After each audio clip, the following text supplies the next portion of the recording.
We are here today with my guy Chris, and we So are going to get him a deal.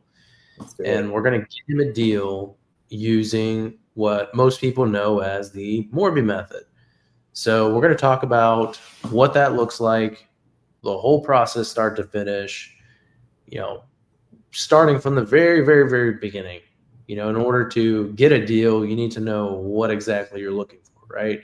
If there's no sense of us, going out and finding a single family home for long term rental if in the back of your mind all you want is a short term rental, right? Which I just throwing that out there as an example, but it's really, really critical for you to know your buy box. So wanted to talk today about what your buy box looks like, and then that will be the foundation for us to start generating leads so that way we can start getting you some deal flow, right? It's going to take hundreds, maybe even 1,000 properties, hopefully not 1,000 properties that we're going to have to take a look at before one actually pencils out. So there's two big considerations with this type of strategy is you have to look at really the overall debt structure, right? And then you also have to look at, because you have another component involved, which is a lender. So in a sub two deal, the beauty of sub two deals is there's no lender involved, right? So that makes Yes. that pretty easy. However, I don't know what happened to my camera, but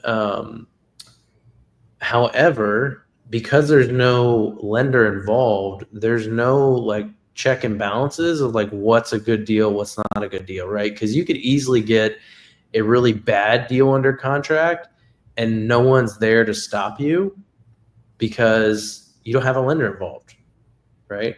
Right. And the difference here is that you do have a lender involved in this Morby method type of transaction. So that is like the first pass, right? They have to check your credit score. They have to check, obviously the property itself. If it's a, DSCR type of loan, they're going to want to know that it cash flows.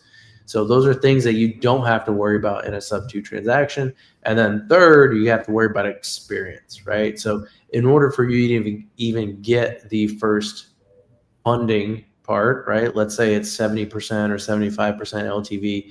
You have to check all the boxes there, the credit score, the experience, or the I guess the second what I listed would be the DSCR and the experience, right? So those are three things you don't have to worry about. I can go get a bad sub 2 deal under contract. They don't ask me any of these questions, but it's a bad deal, right? So, kind of with that being said, let's talk about what you're looking for in your buy box, and then we can talk about resources and how we kind of fit around that. Okay. So when it comes to being really creative, right? Because you're like the master of Morby methods. The more I look into it, I realize that multifamily for me, I believe, would be a better option going into that. Being is that the prices of multifamily is a little higher, right? It's a little more challenging to come up with the capital, right? So when it comes into becoming creative, I believe that this is a great situation for Morby. So something that I would be looking for would be, 12 unit or higher, something in the couple million. Um, that would be my buy box. I would preferably like to stay within the state that I reside in, just so I can, kind of go look at it, make sure everything's running well, right? Obviously, we can get a more property management company to run it. But if there's nothing here suitable, I'm always willing to venture out. Another state that I would like to look at is Texas, preferably the Houston market or surrounding areas. Um, so that would generally be where I'm concentrating my energy at the most. Okay, so we're skipping the whole single family step. We're Oh, just we're just going straight to multifamily. I love how you're making this so hard for me. I love it. I love it. Okay, so okay, so you did say sub two. You did say sub two. well, Um, let's talk about even in the sub 2 part, like, because you can convince the seller, right, as far as the getting it under contract, but then on the back end, how are you going to convince a private money lender, right, as far as the credibility, or like the deal still has to pencil out if you're raising capital, depending Being on as, who you're raising it from. being as that But I'm starting new. what's that? Being as that I'm starting new, right? I'm starting on my first deal. Correct. Yeah. So like if we look at going the commercial route, that would be the concern, right? It would be the experience. And I think you could probably get away with it if you bring in someone that has experience in that similar type of asset class, Got right? it. So if you have someone that's already managing a 50 unit, that That would makes be it easy, okay. right? So partnering with someone that definitely has a strong credibility background. Now, it doesn't mean like they have to be the guarantor, because then you have to think about also is like how much of the deal do you want to be your deal?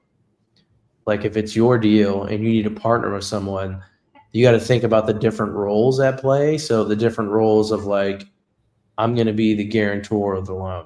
In my mind, that holds a lot of weight because your name's on there as far as, your credit, right?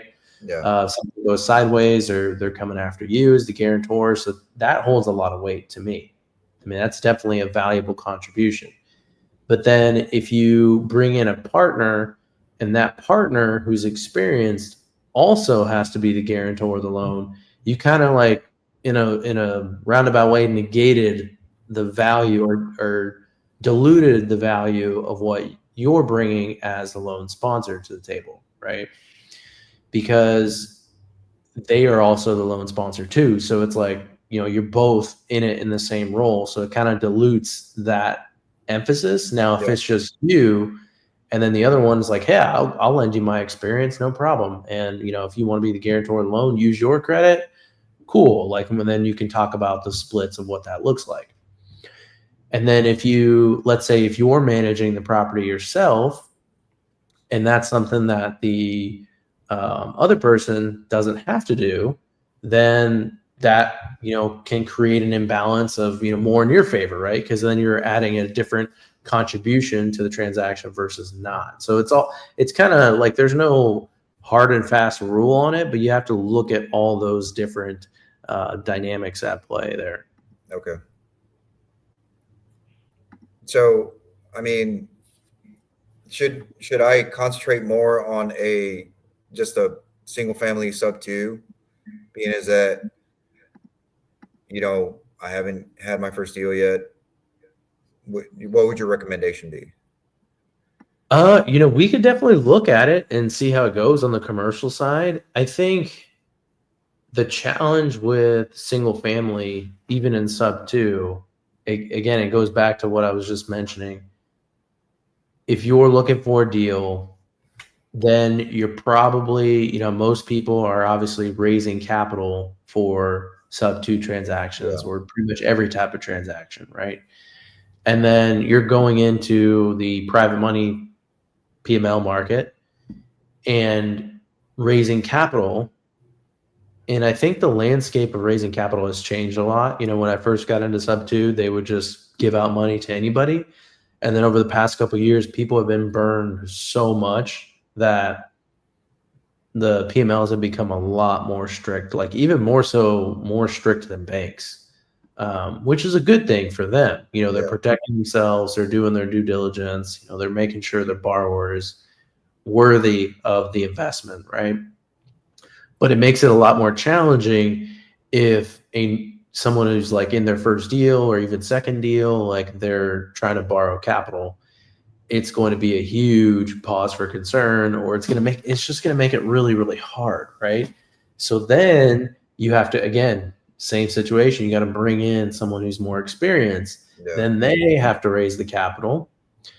And then you start to look at it and it's like, okay, if that experienced person sourced the deal, they're going to operate it and they're going to raise the capital. Then it's like, where does that fit into that equation? And there's no, in that scenario, there's no credit to guarantee, right? So you can't be a loan sponsor in a sub-2 deal. So those are things you got to consider, right? If you're going to operate the property, you know, there's definitely some value there. But then on the other side, someone could easily say, well, if you don't have experience operating the property, I need to make sure that it's operating correctly, and I got to kind of train you and educate you.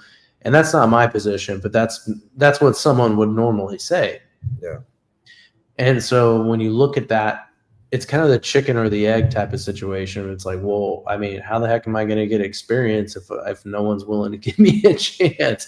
Where it's like, Yeah. you know, when you get now, you know, obviously AI is taken over, but a long time ago, you know, 10 years ago, it was everyone that was hiring entry level jobs required an MBA degree. But you couldn't get into MBA school unless you had been working for 2 or 3 years. So it's like, okay, I can't get into MBA school because I haven't been working, and I can't get a job because I don't have an MBA. It's like, what the heck? Like, how can I make this work? Yeah. I wish my camera would stop freaking doing this. I packed because I'm going to California tomorrow. I packed all my like normal podcasts. Okay. I was trying to use my little handheld camera. It's super high quality, but I've never done an actual live, and now I know that this is not Is it the a cord? good camera to do that with. What? Is it the cord? I don't know. Maybe it just randomly shuts off. Like it just keeps shutting off. But Okay. anyway, so it's really a chicken or egg situation, and I think it's always easier to raise capital directly from the seller in a Morby method type of transaction. You know, even if you're new, it's a much easier sell because you're kind of like you're dangling this carrot in front of them as far as for whatever reason they have a property that's not selling, and you're giving them away to get their full asking price, if not more, if there's any interest structured into the deal. Mhm.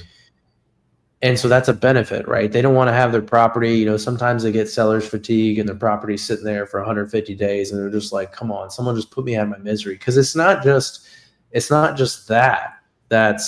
It's not just the property sitting on market that's an issue. It's also the holding cost, right? You know, the property has holding cost every month. You know, let's say it's $2,000 or $3,000. Well, if it's sitting on market, that's $2,000 or $3,000 every month that the owner has to be footing the bill with, right? They're going to get to the point where it's like, just get this headache. Yeah, I'm over, right? Just get it away from me. And so you can a lot of times raise the capital directly from the seller in that seller finance arrangement, which is a lot easier to do. But it sounds like, you know, your buy box, you want to focus on Indiana, right? So I mean, I would like to, yeah. Yeah. I would like to, definitely, yeah. And so are you looking to manage the property yourself? Are you like wanting to go down the path of property management as far as like, I want to start managing my own rentals, or is that kind of just like, I don't want to deal with this headache? As of right now, I don't, like, because I have a W-2, so I don't even think I'd have the time, being as that my hours are pretty funky. You know, if I had more time after work, I would do it. I know that takes a lot of work to do that. I've seen you a couple of times. You're out there doing your thing. So if it was doable, I would do it. I would say yes.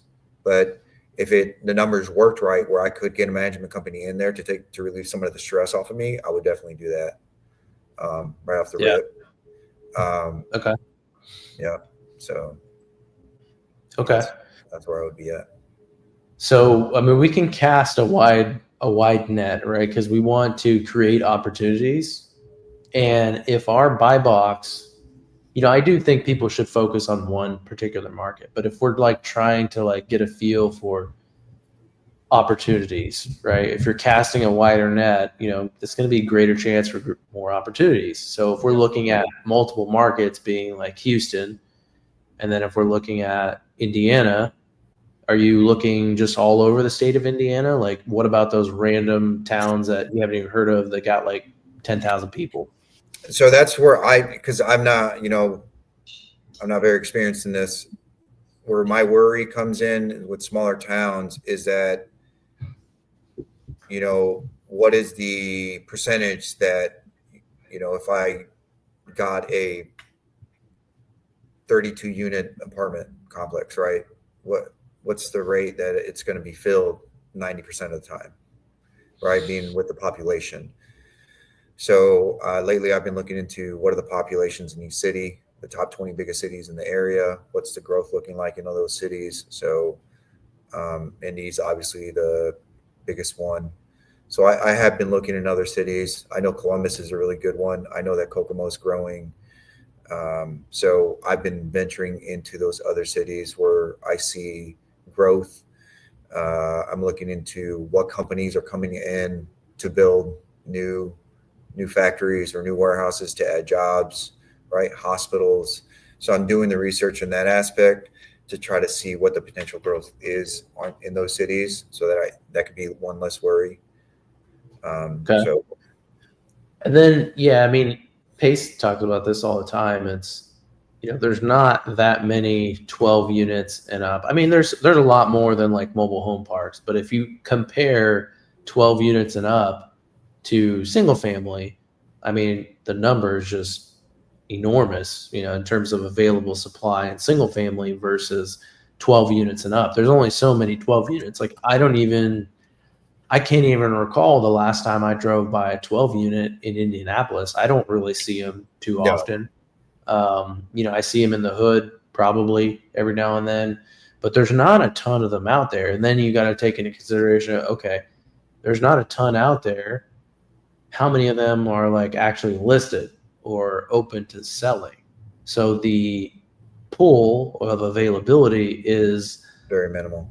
very, very minimal, right? Now we can target that as like one of your core focuses, but we might want to like expand it a little more to see like, hey, I want the 12 units, but if I'm not going to get the 12 units, here's what I want to get in this market and in this market instead. So it sounds like what I'm hearing is Indiana in highly populated markets, and then Yes. you also mentioned Houston, right? Houston, yeah, like north, Okay. anywhere around Houston, pretty much. Yeah, preferably like the northwest side, northwest side, but yeah. Okay. Anywhere Okay. around Houston's fine. Cool. Yeah. And so what are you doing on I guess walk me through what have you been doing so far up to this point, as far as like, are you just checking potential deals out in sub I two have. group, you like sourcing leads every day, or tell me what's going So on there? I've been getting on PropStream, checking out what's out there. Been going on Crexy, Zillow, obviously, and LoopNet, and I've been looking at seeing what's out there in, like I said, preferably in Indiana. Um, I I have been looking at smaller stuff like duplexes, triplexes. You know, looking for like specific things that stand out, seller finance, owner finance, anything like that. Something creative that they're willing to see if they're open to that. So that's what I've been doing. I haven't really looked in Texas. I'm not trying to get the shiny object syndrome. I'm really trying to focus on Indiana, see what I can find here before I start venturing it out to over there. So that's Okay. what I've been doing. So you rather focus strictly than on Indiana then? Yeah. Okay. Okay. So being as that I'm still shooting for my first deal, I want to learn the process, and if it could be something that's close by, in my head, it just makes more sense, I guess. Yep. Okay. So what does that look like to you as far as learning the process, or what is it that you want to learn the most in the kind of deal cycle? Like, because there may be some parts where it's like the acquisition part of getting the lead. Some people may be like, dude, I don't care about that. Like, just send me the deal, and then I care about this part, this part, this part. So for me, um, when it comes to smaller units, like let's say a duplex or a triplex, you know, underwriting those aren't really difficult anymore. But really, the process of like, okay, once we find the deal and we talk to the agent, um, that's where I get stuck, right? So I send them an offer letter, but I don't know how to write that out. And then they come back with it, right? And we just keep going back and forth. And then from there is, do we get the transition coordinator to come in, or is it title, or that's where I start getting lost. Is all Are that. you okay? So are you talking about the LOI stage? Yeah, I mean, if when I underwrite it, right? Obviously, I'm going to talk to the agent and say, hey, look, I like this property, yada yada yada. More than likely, they're going to be like, okay, send me an offer. What do you have? So really structuring it is where my challenge is at, and then going from there. So like the actual, you're talking about even at the LOI, like what are the words physically written on this paper? Yeah. That So part. I've tried to find like just on Google, like how is the LOI structured and stuff like that. I don't really find a whole lot, but yeah, something like that would be, because I've heard from numerous people, like you can just write whatever, doesn't really matter. It's an LOI, but because it's not a contract, it's just a soft offer. Yeah, and a lot of times agents, like, they don't like LOIs because it's not a contract. They hate it. So it's just something you got to take into consideration. You might get some pissed off agents, but that's how I do it. I send out LOIs and then see what the interest level is from there. So you want to see underneath the hood on, like, what does that even LOI look like? Why are these words said this way and not that way, right? And then getting on the phone with the agent, like, what do I say? What do you say? What not to say? That kind of stuff. Yeah. And then the other thing is so like, let's say we're going through the process, and we say 1,500 EMD, and then it would be like a 7 or 10 day contingency for the inspection or whatever. And so being at that point is like, I'm completely stuck. I think I'm just somewhat nervous because I don't know what's going to happen after that, what's going to happen during that. So yeah. So first of all, I start off with $500 EMD because I'm just gangster like that. Like, I even on like a $1 million property, I'm like $500 EMD. Really? Okay. Yeah. The property I bought that was like I think purchase price was 1.1 million. It was $500 EMD. And so, like, you're gonna get the terms that you ask for, right? To some extent. I mean, they could push back, and there's definitely an art to it. I very rarely ever get a deal where they're just like, yes, everything you said, 100%, we'll take it, lock it in, right? People want to feel like they got a deal, like, on both sides, like they negotiated. You also got to think the agent wants to feel like they advocated for their client, and they can go back to their client and say, hey, here's, and they'll show the LOI. They'll say, hey, here's the LOI. The guy asked for $500. I got him up to 1,000 or 1,500. He asked for 7 years or he asked for 10 years, and I got him down to a 7-year balloon. He asked for this, and we got him to this, and so they want to feel like they earned their keep, right? So is that a tactic for you, being as that you ask for a $500 EMD because that they're going to say, well, we want 1,000 for the EMD to make them feel better when they take it to the seller? Dude, it's the craziest thing. Like, I rarely have people like come back and ask for higher EMD. Like, it's so wild. Part of it is probably how I represent myself in the transaction as far as being like legitimate. But every now and then I'll get someone to say, hey, we need EMD to be like 2,500 or $2,000, depending on the property, and that depends whether I want the deal or not. sometimes I'm like, okay, sure, let's do it. I don't, it doesn't bother me. So in a sense, it is a negotiation tactic. I would say more so I do that on the other terms, like maturity date. I start out at 10 years, knowing that they're going to probably try to beat me down. Monthly payment, I'll start out pretty low, lower than what, I might be able to afford. Maybe there's some wiggle room there. So those are kind of some of the things that I'll like kind of bake into the deal and just plan for us to have a dialogue back and forth where we're going to be adjusting terms. Okay. So I'll kind of present, what I would consider like my pie in the sky best deal structure, but then I'll have my own internal, deal structure or underwriting and say, hey, this is where I'm, drawing the line in the sand and I'm not willing to go below this or above this, depending on what the term is that they're asking me to come up or down on. So there's definitely a game. I never lead with all my cards on the table because they always come back with something, right? Like in a Morby method type of structure, cash to seller, for example, I'll leave that lower so that way I have room to go up. If they're going to beat me down on the monthly payment, and I really want my monthly payment to be $500, and they're beating me up to $800, like I'm going to make some adjustments to the cash to seller. I'll come back to them and say, hey, how about instead of this, I'll give you this much more cash to seller money at closing.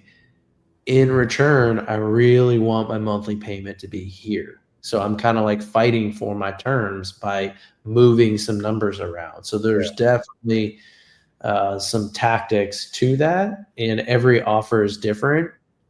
But I have a general framework at how I like put that together and what I'm willing to do, what I'm willing not to do. That makes sense. Yep. It makes sense. Perfect sense. Yeah. So as far as, so we're looking for a deal for you. What is it that, as far as you, and you sound like you don't necessarily want to manage that, or you kind of just want to learn, I guess, how to manage it and just see what that work looks like, or what? Yeah.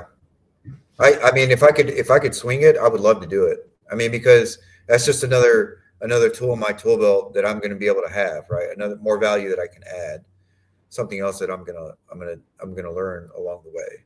So obviously, if it's something bigger, not going to happen. But if it's a triplex, quadplex, or fourplex, or duplex, I think I could manage that. I think that would be doable. So being as that, I could find something smaller like that in the city, in Indy, or the surrounding towns, I think that would be manageable. Yeah, definitely. 100%. Okay. All right. Okay. Well, what are you thinking as far as kind of taking that to the finish line, as far as start to finish, or like what is your idea of a partnership, right? If let's say you and I are partnering, what does that look like to you? What do you want it to look like? When it comes to a partnership, being as that it's my first deal, right? I would split it down the middle, or a little bit more your way. I take a little less because I believe in sweat equity. So 60-40, 50-50, 60-40. Just so, because I'm learning the process. Obviously, I'm going to look for the property. I'm going to call the agent. I'm going to, like I said, put sweat equity. If I need to go do stuff, go take care of things. Whether it's finding a repair guy or if it's something that I can do, something simple, right? I would do that. I've never managed a property, so you have your portfolio. That would be something that I would need to learn. That's really where I would be. Yeah. No. So what I'm trying to think of a scalable model of, because part of my Mount Everest is to help 2 million people. That's a lot of people. So I better get going. Yeah. So my thought is I kind of want to. I have enough headaches of my own that I'm just like, I'm kind of just tired of dealing with headaches. So I'm kind of thinking about pivoting into a new business model. And not to say that I won't keep adding more of those headaches on my own. I mean, when the deal, presents itself. But I'm kind of thinking about like helping people kind of close their first deal, or just other deals, specifically, even if they are experienced and it's like this type of deal structure. A lot of people don't know how to do it. I'm thinking of doing something like 70-30, where like, let's say you are coming in and it's your deal, you're getting 70 and I'm getting 30. And what you're doing is essentially, it's your deal. Like you're like qualifying. If it's a mortgage method, you're using your credit, you're qualifying it. You're going to operate the property in terms of either actually operate it, or, because what a lot of people don't know is when they hire the property manager, they almost all suck. And you have to like manage the manager, and you have to know what you're doing to manage the manager and be like, hey, what happened with this? Like, why aren't you calling this person? This person applied 4 days ago. Where are we at? Like, Yeah. even in my portfolio, like I have someone working for me full time. They're the property manager. I'm constantly doing that every single day. I'm like, where are we at with this? Where are we at with that? Like, did you call this person? Did you adjust the lease? I saw this email come through 4 days ago. They asked for A, B, and C for the leases to be changed. I haven't seen that come through yet. Where are we at? Like, it's just constant. Like, so even if I'm not even though I'm not managing the day-to-day communication, I am absolutely still doing day-to-day like management. And that's just where I'm at currently.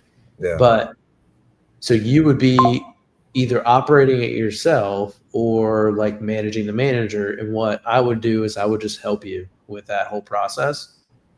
I won't be like day to day as far as like every single day handling and managing all those issues.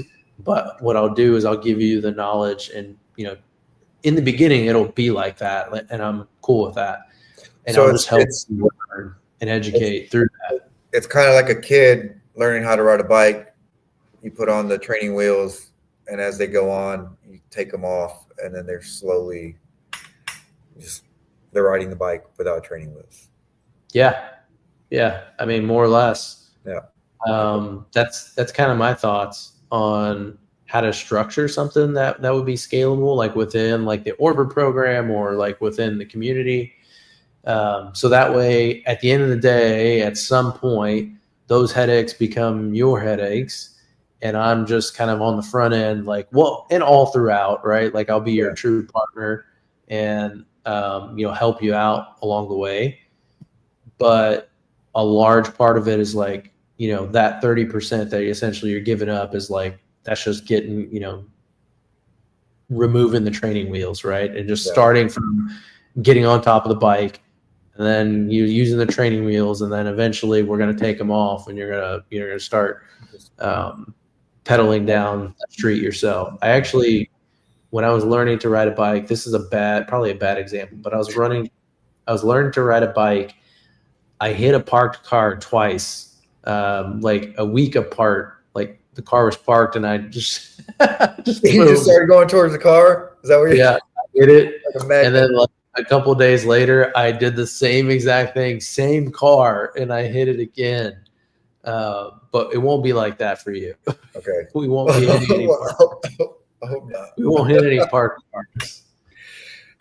I don't need a cast on my leg or something, No. So I want the deal to be your deal, and you get a large percent of it. Okay. Because it eventually will turn into your deal, right? But you'll get a lot of that education along the way and on the front end, and you'll get. You won't feel like you're like, oh crap, like what do I do next? And you're just like helpless. Like I'll just be there to help you, and we won't really need. We probably won't need a transaction coordinator. Like I'll just do that. Like, and if you want to learn that part, I'll show you that part. But if you just want it done, then I'll just do it. Okay. I would like to learn every step. I know it's a lot of stuff. You've been doing it for what you say over 10 years. So, as far as the TC part, or just like everything? Everything. Oh, yeah. So I get it. You have a lot of years in your belt, I don't even have a year yet. So, but if the windows allow it and I have the space for it, yeah, man, I want to learn as much as I can absorb.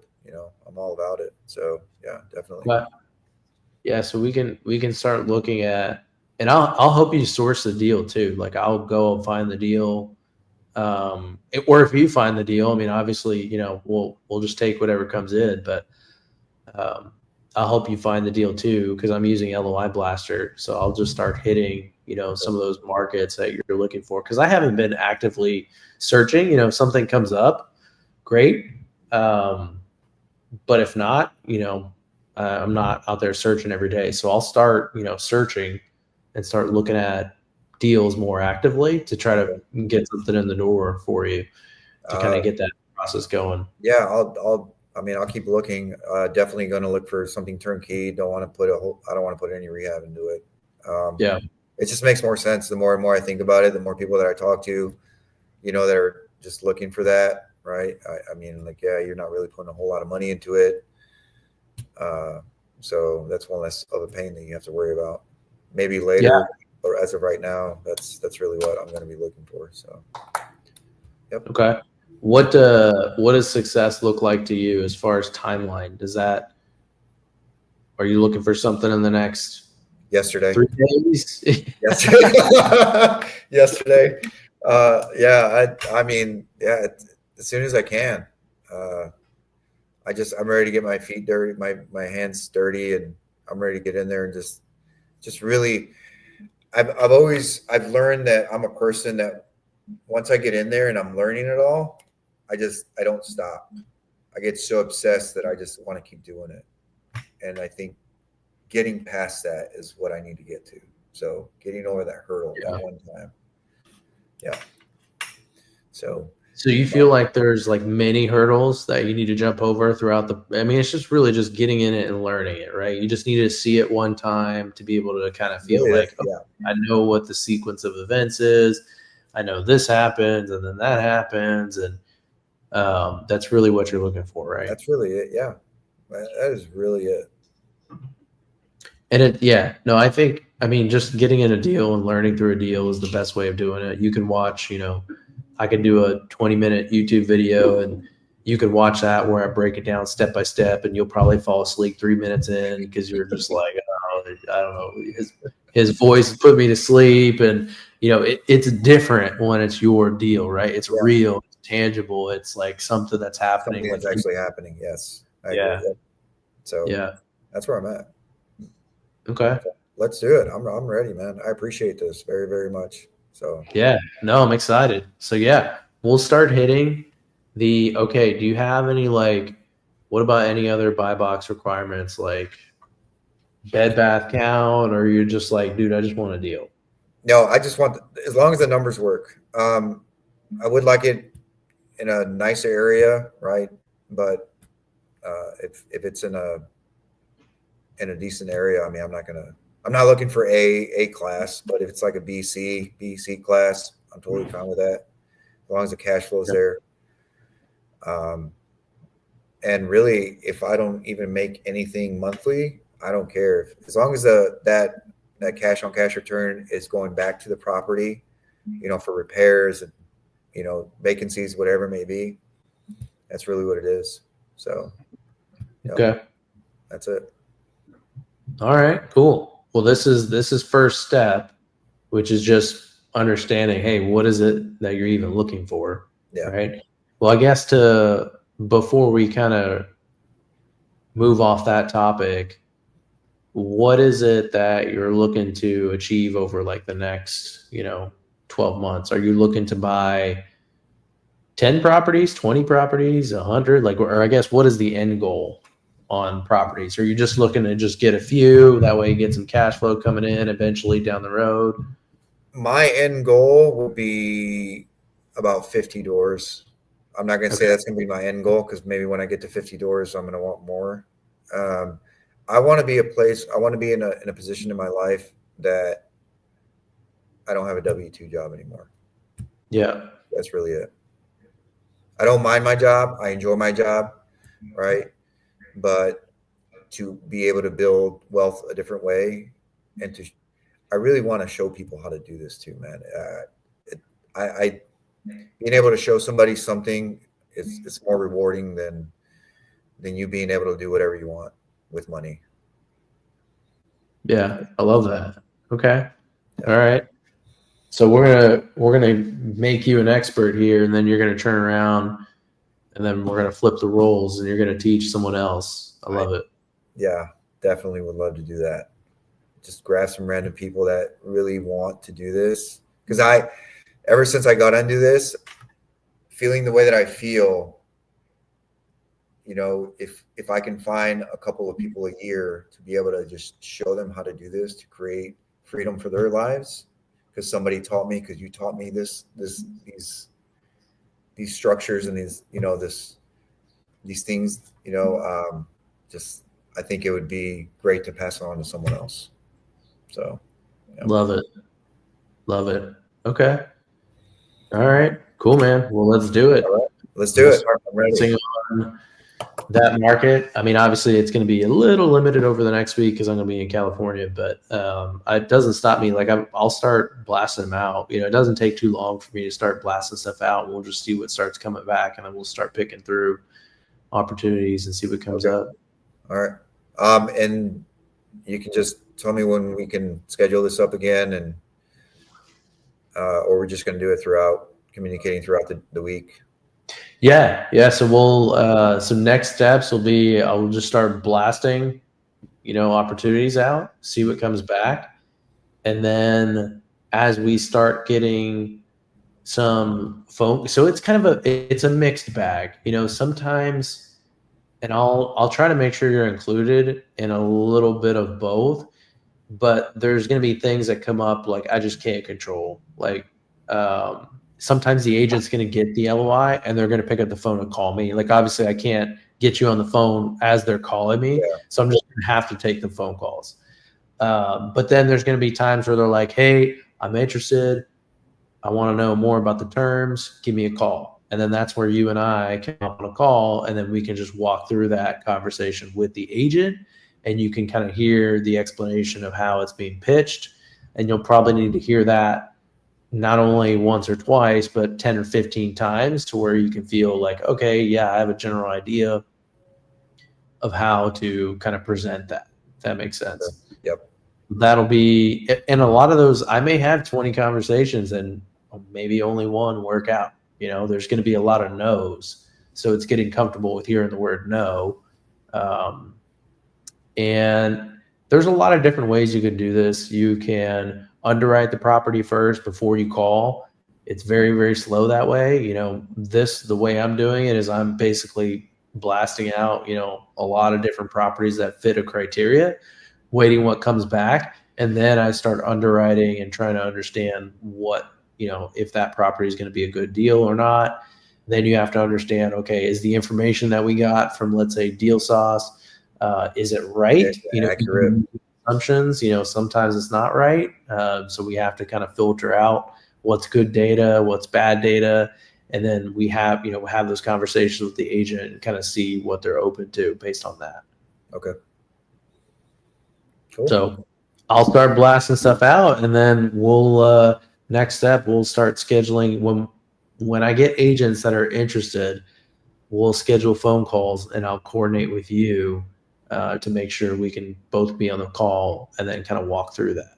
Okay. So, cool, man. So we're not going to focus on Houston for the time being. We'll just focus on Indiana, and then we'll see if the volume isn't there. Maybe we expand. I don't know, but we'll focus on Indiana for the time being. Okay. Sounds like a cool. Yeah. Awesome. All right. Well, let's. And then we'll circle back. We'll try to record these whenever we get on the call with the agent. We'll try to record that so that way people can kind of see what that looks like too. And then we'll just keep each phase that we work on this. We're just going to keep documenting that, and then we'll just keep moving the ball forward. Okay. So at the end of this, you'll be able to see and then since we'll record those conversations with the agent, you'll know exactly what, you know, was said and how it was pitched, and you can just kind of rewatch that over and over again and kind of Right. perfect your own little pitch, right? So we'll have that too. Sounds good. I'm excited, dude. I'm super excited. Yeah. Awesome, man. Let's get it. We'll get Let's you get it. some properties. Yeah, let's do it. Let's grow. All right, man. All right, Muda. Talk soon, man.